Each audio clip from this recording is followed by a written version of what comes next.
Just hit 6:44, and this is happening today. A Supreme Court case could set a precedent for the rest of the country on whether states can ban licensed medical professionals from performing conversion therapy on LGBTQ+ kids.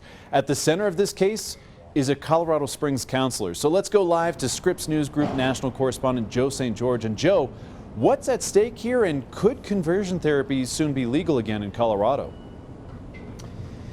Colorado Springs front and center at the U.S. Supreme Court today, specifically this Colorado Springs counselor, Kaylee Childs, who's really been fighting this fight for years. I mean, this is something that is years in the making. In fact, before I became a political reporter in D.C., I was a political reporter at the state capitol in Denver. I remember this fight to try and pass conversion therapy. There was this sense back then. I mean, you're talking 6-7 years ago. I mean, this was a big fight that the Supreme Court needed to weigh in on this eventually. And today they are. First off, Colorado's position here. And Colorado's position is to some degree consistent with major medical groups. The American Medical Association has said that conversion therapy can cause psychological distress.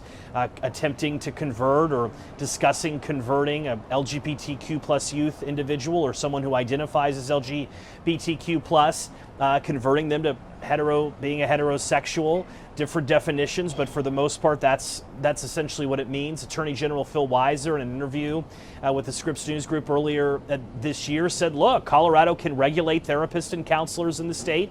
They view this practice as harmful. That's why they've banned it. But the Colorado Springs counselor believes that this is limiting her ability to properly treat her patients, that it should be a tool in her toolbox that's used when necessary, and that, in her words, not mine, by not having this as an option, it only allows her to point her clients into one direction. 23 states plus the District of Columbia have conversion therapy bans.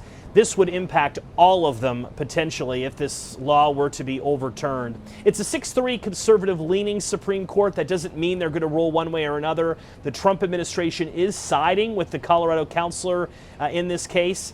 But here we go, Tony. I mean, another major case involving the Christian legal community, conservative legal community, and the LGBTQ+ community out of Colorado. We've had bakers out of Lakewood, Colorado, graphic designers in the past not wanting to make websites or bake wedding cakes, and now we have this fight over conversion therapy out of Colorado Springs. That's Joe St. George live in D.C. with some great insight. As always, thank you, Joe.